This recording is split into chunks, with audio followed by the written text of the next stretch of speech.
APA, I really like them. Like you said earlier, Finn Balor, Bray Wyatt, Wyatt family, they were cool. Sting, I didn't see much of Sting, but in TNA I did. I like what he did. Did you like when he kind of went into, he took like the Joker role in a sense of we went a bit crazy, started painting his face a bit all like sideways, a bit messy, and started being a bit more crazy up top. That was quite a good little adaptation. Yeah, that was a good moment. I'm trying to think. There's probably loads I forgot about and really enjoyed. Well, technically, anyone's kind of character in a sense is a gimmick because, like, Dolph Ziggler, like the show off, that is technically a gimmick. Like Dolph Ziggler as a show off is a gimmick sort of thing. You know, people like I was just thinking when you was talking about what's his face you just said? Eugene. People Eugene. Like what's his name? Santino Marella, just like his character with the Cobra, just saying so little, but like it always just made me laugh, like just coming out with the old like tapping the Cobra and then just like absolutely amazing. Like R-Truth when he used to bang on about conspiracy and Little Jimmy. Oh mate, yeah. He was funny. He's fucking funny. Absolutely amazing. R-Truth is a character. He's like, when I was a child, John Cena was my favorite. He's my idol. Yeah, I actually forgot about that, but no, yeah, R-Truth was with Little Jimmy was fantastic. Such a good role. What a character! What a gimmick that guy. Yes, he is. He's a real smart guy. But you know, even in like he was in TNA, wasn't he? I'm not dreaming that. Yeah, he was under Ron Killings. Yeah, that's what. Yeah. Yeah, yeah, you're right. Yeah, well done. But I suppose another one as well, like of more recent, is the New Day. That's like that New Day gimmick, just in general, like it just gives and gives and gives kind of thing. And like that's another thing I like about wrestling is I'd rather see people like, you know, New Day or like a Santino or something like that, like as a like sort of more fun character, but obviously they can still perform in the ring than see just two big sweaty meaty men just slapping each other in the ring constantly. So like don't need no more of that. We've had enough of like your Brock Lesnar's and all things like that. Just, you know, 5-minute matches of just muscly men slapping meat. You know, I want to see more. I want to see more Cobras. I want to see more bloody. Was it Festus? Luke Gallows is that ridiculous gimmick, but like it's 5 minutes of fun. Do you know what I mean? Just like add little things to it. Yeah, no, good brother. Mate, now he's always been a great wrestler. Just again, like he got booked very badly, and now look at him, part of Bullet Club, part of the Good Brothers, doing so well. So next question, kind of put these two together. Favorite entrances and theme songs. Sorry. So this can be a combination of someone you like, literally like their theme song and their entrance is like absolutely amazing, or you just certain songs you liked, or certain just, you know, the way they come out. So favorite entrances and theme songs.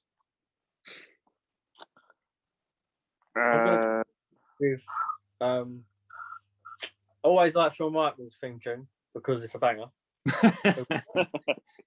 Mono like him as a wrestler, but you like his theme song. Yeah, he just likes a little skip and hop. No. You two don't like the wrestler. I didn't actually mention. Oh, okay. Sorry, I apologize. All right. I hate you. Dolph Ziggler's one. I'm Perfection. That's a pretty good theme. And I like theme tune and entrance. I'm gonna say Nakamura. Current day, because it's a banger. And he does a little weird dance thing. It starts like it's strong style. Yeah.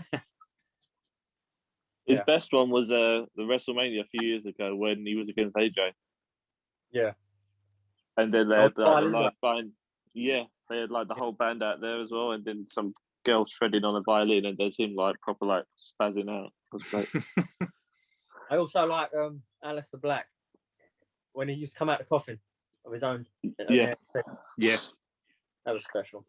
And obviously Taker's a quite legendary, some of his Mania entrances, but he takes a fucking while to walk down the ramp. So that's one positive thing I do like about a Taker match at WrestleMania is you know that when you first hear that chime, you can go you can go for a piss, you can get your beer, you can make some food, you can come back and you're still walking towards the ring.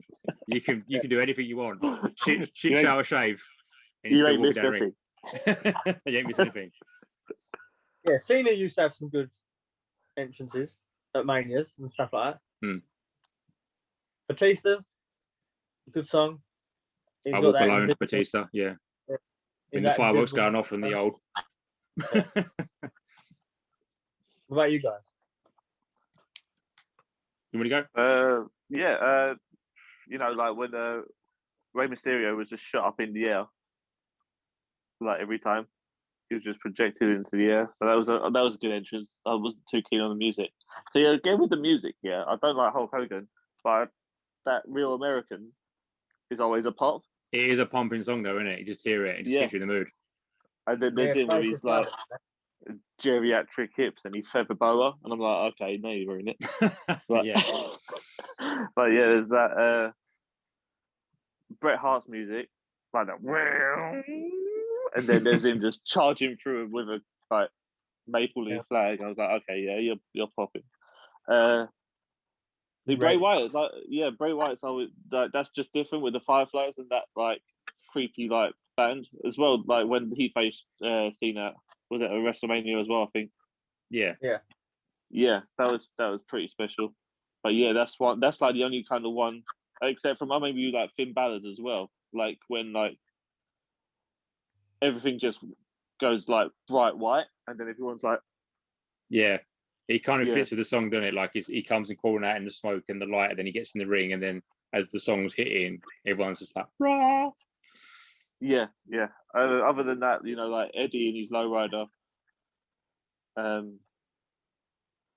Yeah, I'm not too big on like the vehicle kind of entrances. Like I didn't really understand Undertaker's whole shtick with the Harley coming down. Understand like that's kind of what he was going for, but I couldn't get why he'd do it. Yeah. You know, Same with like JBL and his little his Cadillac limo with the ball horns on or the the front. limo. That's it. Yeah. Yeah. Or Simon Dean with his Segway. Come on, The mate. Segway. Yeah. Yeah, that's it for me. Yeah, I mean, like there is so many good entrances, and there's been a lot of good theme songs over like or entrance songs over the years. Couple I got wrote down is like you were saying, Rey Mysterio when he used to like jump up with the music kind of thing, fireworks to go off, he'd come running down. That was always cool. Or like Eddie Guerrero, we said the Low Rider, whether it's Latino Heat or the Los Guerreros. I thought that was pretty cool. Always liked RVD's music, the One of a Kind, coming down, just him doing the old One of a Kind sort of thing. Pretty good. CM Punk's Fire, the Kill Switch Engage song, yet again, his entrance with the whole Is Clobbering Time, but just again, the song itself, I was a big fan of Kill Switch Engage, so him coming out to that got you really pumped. Y2J with the old Walls of Jericho, Break the Walls Down, who was like putting the glowy jackets and things like that just coming out. I always thought they were pretty cool. Judas. Or at the moment, Judas by Chris Jericho is such a good song, and obviously like it's going to get so much better when there's a full crowd. But even now, like just a few wrestlers and people that are in the crowd, like just literally keep it going. It's so good. I've always liked Edge's one, the later one with is it Alter Bridges Metal Malingus coming out, just fireworks, smoke, and him just busting out. That was always good. Yeah, again, there's so many like unique songs and entrances, and as like Jake was saying, like some people go overboard when like they come out in the vehicles, or like John Cena have a bunch of military men all down the aisle, or like Undertaker and the coffins and all that kind of stuff. Like there's some big like events, or Triple H when you got the old big like throne chairs or like things like that. Like there was always saying someone was going out, but then just like a simple thing of like I got a couple for like WCW, like DDP with the old self high five, just a cracking version of like Smells Like Teen Spirit changed into his persona, him just coming out doing the old bang, and they're just like busting out, walking out, just like things like that. So simple. I've got one. Sandman's at ECW, the Enter Sandman. Yeah. Yeah. And the crowd will sing along like mad. Just walking down the crowd, cracks open a couple of beers, drinks some, smacks himself in the face, and then gets in the ring and starts wrestling. Yeah, just great stuff. Good stuff. One lot that go over the top, but I always find it like, oh, are they going to do another thing next? It's like New Day. Well, remember when they had that massive box of bootios and they fell out? Yeah. And then what was it as well? They was on the was it a Final Fantasy thing or the Dragon Ball Z Cloud or something? Oh like yeah, that. I think that's right. Yeah. Yeah. So it's they're clearly like three guys that know what they want. They can see a vision of what they are, and they're not like, this will work, and the company's not saying like, oh well, it won't, we won't do that. But yeah, they know what they want, and it's something, again, it's over the top, but it's fun. Yeah, definitely. And, it's not something, like compared to what the Shield, when they just like coming out the raft, the audience, it's like, oh well, okay, that's a bit I boring. dug the Shield one though. I used to like the Shield one. Oh, and the Really? Shield, yeah. Yeah. I think it's just like, yeah, again, it's like sometimes just the theme song alone makes the entrance because you get pumped because of the song. Doesn't matter who the wrestler is, or like the fact that what they come out wearing, or like how many fireworks, or the smoke, or like is it coming through the crowd. Just like little things that sometimes adds to people's entrances that always make them good. Yeah, no, I definitely agree. But then if you add like total personality and then you have Mohammed Hassan walking out, it wouldn't be the same, would it? No, exactly. Yeah, it's again, sometimes it does depend on the wrestler itself as well. So Yeah. So I believe one episode of Raw, Orton came out to CM Punk's heel switch engage. yeah, I think it's on YouTube. And it just didn't fit the character at all. yeah. So I think he was doing it when they was having their feud, wasn't it? And he come out under his music, and yeah, just again seeing him come out to it, it's just like didn't have the same effect. Just wasn't working. Yeah. Like biggest returns or like big crowd reactions. Bravo. I've got Chris Jericho 2007 turning up against Randy Orton when he first had his light jacket on. Because I think he'd been out injured or like something had happened, and then he came back to face Randy Orton after their feud a little while ago, and like he basically lights went out. You just see the outline of the jacket started glowing up, and then break the walls hit, and just like crowd went off. Like just seeing him back again was just like, oh god, fucking Jericho's back. That was always a really good one. And another one, the only other one I've got written down actually, because I completely missed this question off, was when Sting come back after his hiatus, becoming the vigilante Sting in WCW. Like obviously seeing him always as the colourful, like Billy Idol Sting in my eyes, and then like months later coming sitting up on top of the crowd, spotlight on him, seeing all the black and white, and then coming down on the zip line, just like crowd going off on one. Everyone's like, oh my god, like what's going on, sort of thing. Like just some really good returns / reactions in the crowd. What about you guys? I'm going to go with the return. Triple H returned, I think it was 2002 at Madison Square Garden after his injury, his knee injury. Yeah. That pop was mad. I think this is one of the few questions I actually wrote down an answer to. I'm going to have Yeah, I was going to find it. Obviously, Ziggler cashing in the Money in the Bank, the Raw after Mania, because mainly you have that British crowd, are all different nationality crowd, to be fair. That was loud. But if you guys might have to remind me of a few, because they're the only two I've got written down. Yeah, I literally sort of half-assed this question as well. Like for some reason, I wrote it down, and I was like, come to like 5 minutes before, and I'm like, shit, I actually put anything for that.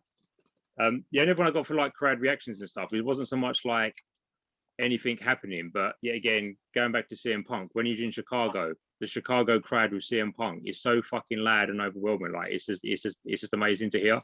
Like they literally love him so much. So anytime, like even when he'd left and they come back into Chicago and just them chants with who was wrestling, just the CM Punk chants and just like the hype behind it, it's just like it's going off so much kind of thing. That was always fun. Yeah. No, Chicago's always great. See, this is one that I literally could not think of. But yeah, you're bringing something up like, when Sting come down from the rafters and he's like parasailed down.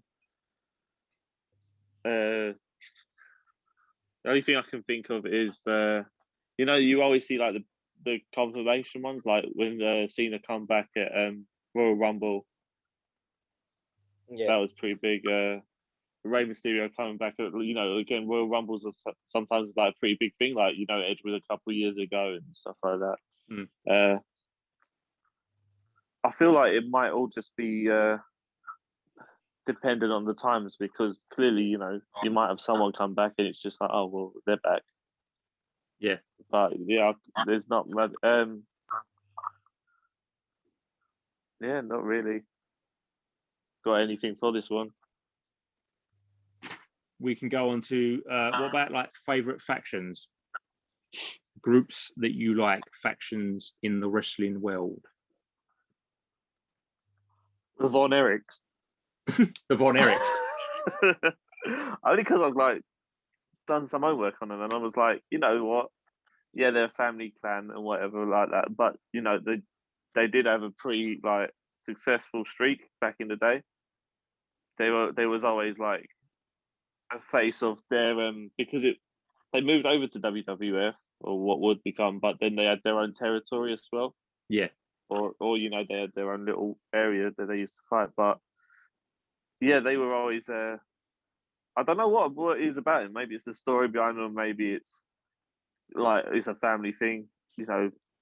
But there's that the Hart Foundation I always kind of find quite good. Just because you had like you had your Bret Harts, which was like a technical more wrestler, and then you had like Jim Neidhart and British Bulldog and Owen Hart and stuff like that. So you had like your bigger guys. You had a bit of a mix and match.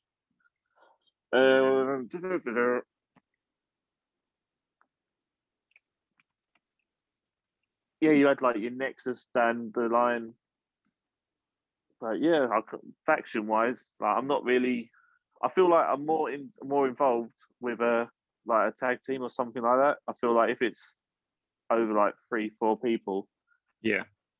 I kind of lose interest. But like you know, you have got like your more famous like Bullet Club and stuff like that, and your Elite, and you know your Bunny Butcher Blade and stuff like that. But yeah, I mean, there's plenty of them out there.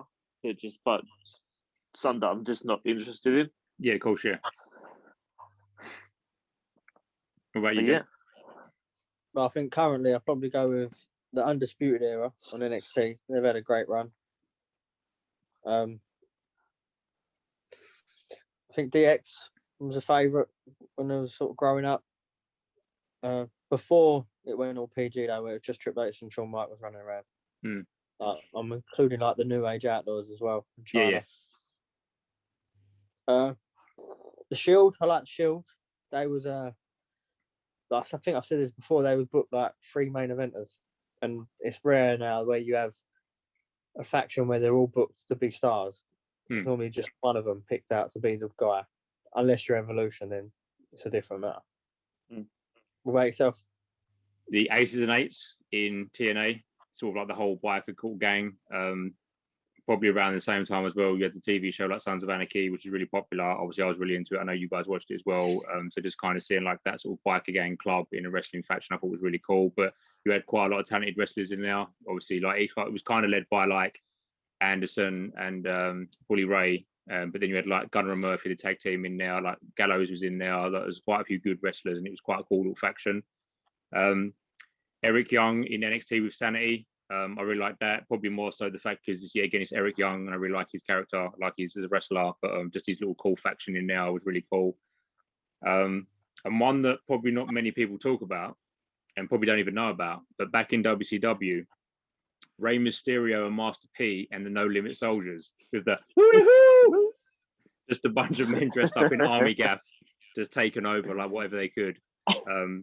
Such a random thing. I don't know if it was popularity that Master P had like a new album out, and you know a lot of promotions with wrestling, like you know a lot of music would get involved. So then they'd like come in, be like ICP, the Insane Clown Posse had like a stint in WCW, like they had wrestling, the music going on with wrestling, and then they come in to do that, and yeah, just really weird. But like yeah, Rey Mysterio coming out like a little army soldier with Master P and his No Limit Soldiers, just crazy, just absolute craziness. But yeah, like as you said.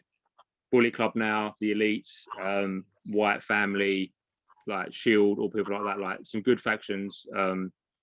Just whether they sort of utilize them right or not, kind of thing. Like sometimes they get big pushes, like the Shield did. They become main eventers, but they separated.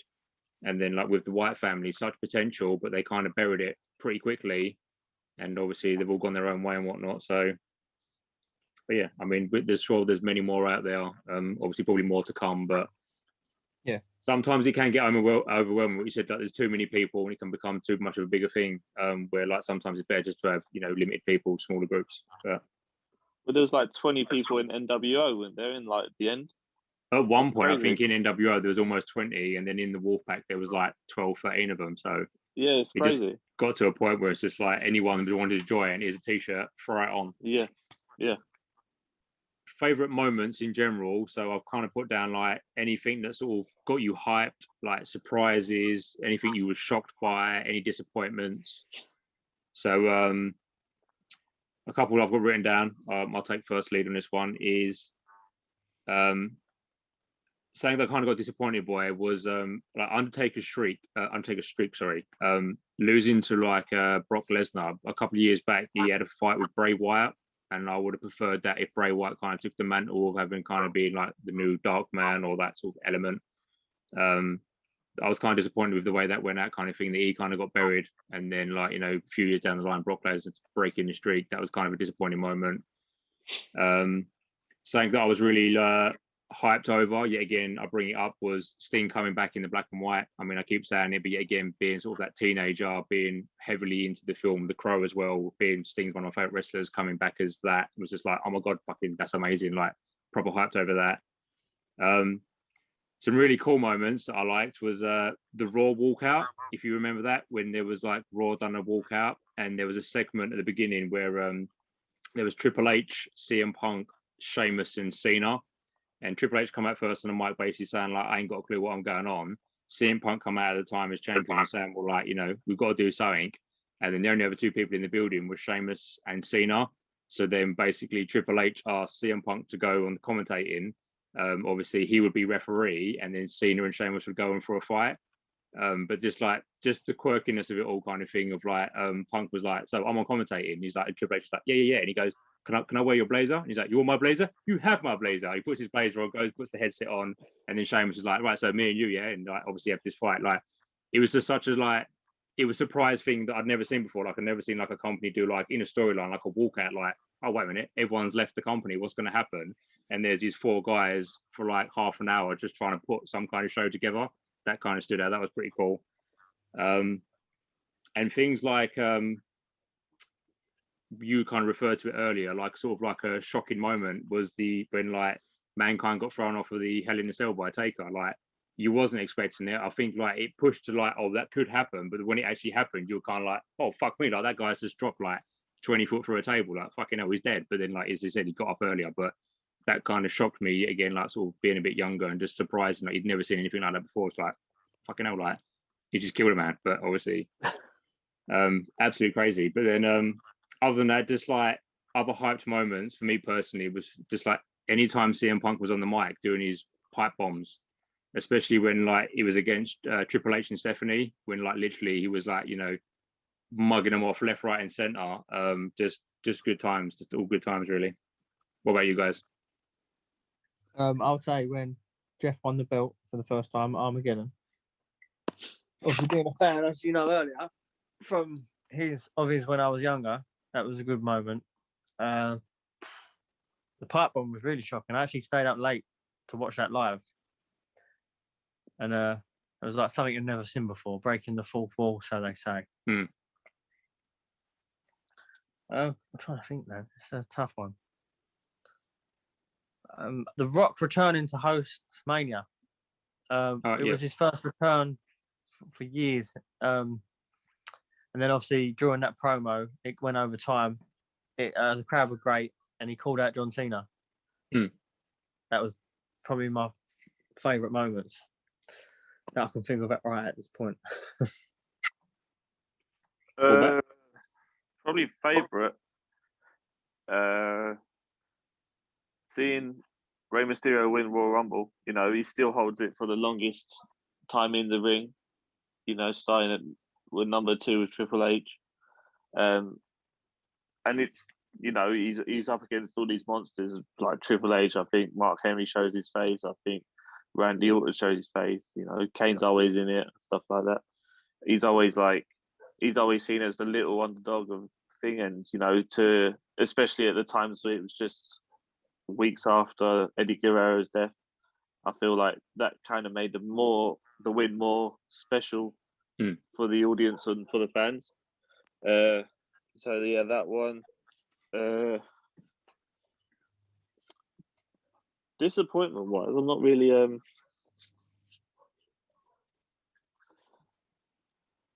anything that kind of just lets the fans down, kind of just ruins it for me. I think that's where I get more disappointed than anything. Or they hype up over a match, or they hype just for instance, we had these Saudi shows, and understandable they had all the contracts, and then you had other talent saying, "Well, no, I don't want to go out there because of politics or whatever like that," and they bring that kind of into the business.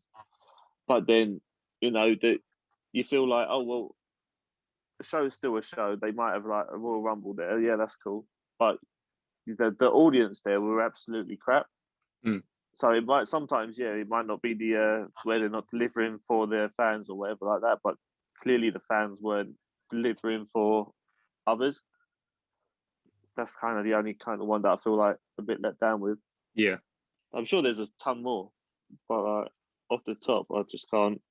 it's always like when they like one of your favorite wrestlers or someone that's fighting that you think deserves a title shot, they get a title shot, and you just know in the back of your mind like they're not going to win that. There's always disappointments like that. It's like, oh, like Ziggler's finally got his push, he's going to win the title. Oh no, it don't happen. Oh, Booker T's got his push, he's going to win the title. That's not going to happen, kind of thing. Like there's always someone that you just know them little things that are going to happen. Like it's very predictable at some point. We know titles ain't going to change to a certain wrestler or on a certain show, and it just kind of that sort of lets you down a little bit. Yeah. What about anything that would lead you to like anything that kind of shocked you in any kind of timeline? Same kind of actually made you go like, oh shit, like weren't expecting that, or that just sort of took you out of it a little bit. Well, this past Wednesday, Kenta debuting on Dynamite. Yeah. Obviously, we've been led to believe that door was shut. It's a forbidden door, so to speak. And then now it's opened up a link if it happens. But this is true, exactly. All potential to go on. What about you guys in dream matches? I would like to see like a Bret Hart AJ Styles match. Yeah. I think that would have been cool. Or even like Kurt Angle, Prime, Kenny Omega. Yeah. Or I know Mankind had a spell where he used to pop in and have matches like Alton Edge, like a Mankind, or Mick Foley. Yeah. John Moxley. Okay. Yeah. Like non-tech. Some good ones. See, I feel like I could really go for like a Ricky Steamboat, like an old timey technical, like less technical, but more technical than what was back in the day, with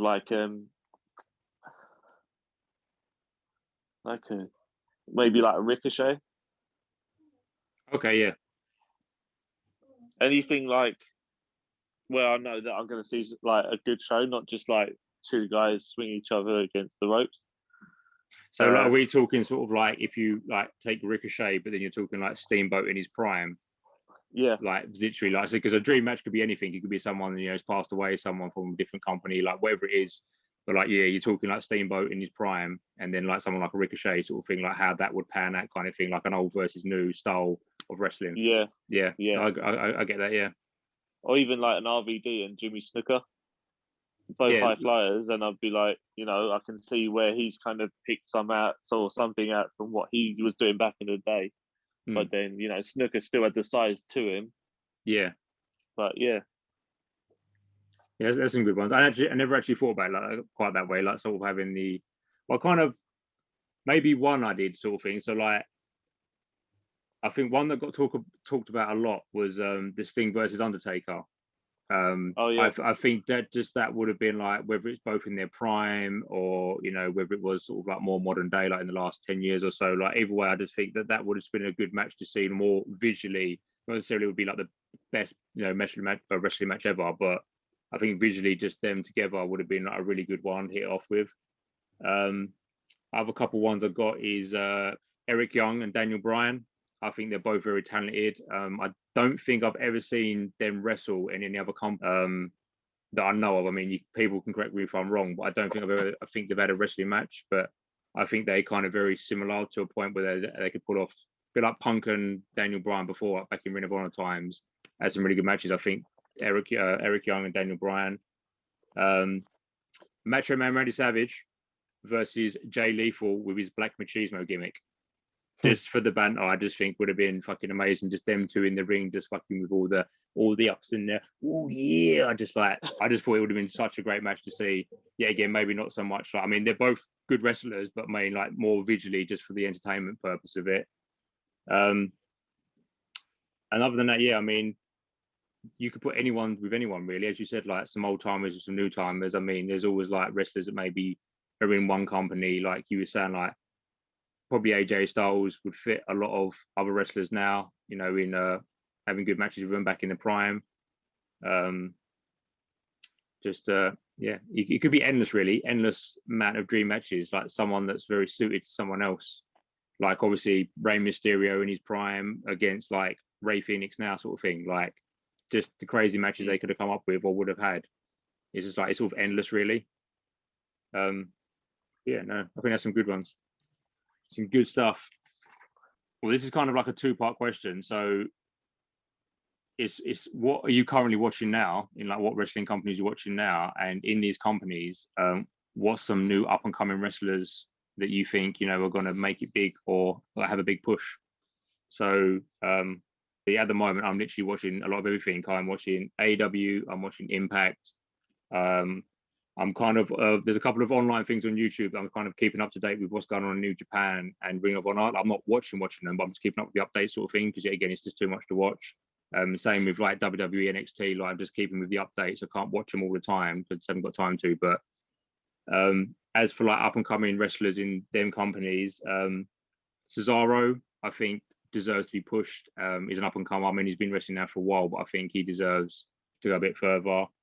In AEW, people like Darby Allin, Hangman, Ray Phoenix, Jungle Boy, they've all got so much potential. I think they're going to make it. They need to utilize them. I mean, they are now, but I mean, I think they deserve a really good push. In things like Impact, you got TJ Perkins, which only just found out he used to be Suicide at one of the, and Rich Swann as well, really good wrestler, like up and coming. I think he deserves to go a long way. Yeah, I mean, what about you guys? Yeah, I'm mainly watching Dynamite. I've watched YouTube clips of Raw and SmackDown when I get a chance, but I think you hit the nail on the head with Dynamite. I think Hangman Page, Ray Phoenix, Jungle Boy, maybe even Luchasaurus could be doing a bit more. Darby Allin is a champion at the moment. I like the look of the tag team, the Acclaimed. They're very good on the mic and they're not too bad in the ring. Yeah. And they're quite new as well. But there's plenty of potential with AEW as well as NXT as well. I don't know too much about New Japan and Impact at the moment, but that's something I've got to work on. What about you, George? Yeah, she keeps like AEW's like a winner all round. I think at the moment, you know, I think they've clearly made up and comers. You know, in the likes of like Orange Cassidy and stuff like that. Yeah, his gimmick's pretty like, you know, it's not much, but he delivers. Just the character delivers. Again, with like, I feel like Santana Ortiz are pretty spot on tag as well. Oh yeah, they're really good. Yeah, I feel like if they wasn't in the inner circle as quick as what they was, I feel like they could have gone a lot further just as a tag, because they've got that kind of attitude to them. They got that work ethic. Watching a bit of WWE. See, I want to see Pete Dunne get somewhere. I feel like he's a little English kid that's still I think he's been fighting for his chance forever, and yeah, he's getting a bit of a push on NXT UK when that was bad, and then now he's on normal NXT, and I think he's against Finn Balor for the title. But yeah, I feel like he could be something quite big one day. But yeah, and I've got chances to watch Impact and stuff like that, so I should get onto that a little bit more. But yeah, I feel with Brody Lee, I feel like he would have been a much more bigger guy in the AEW if he, you know, survived, if he was still around. Clearly, they knew what they wanted to do with him, and see where he was in such a short time. You know, definitely. they made it happen for him. The character was good. He had his own like style, like the big man kind of thing. But yeah, now on the end. Good stuff. Good stuff.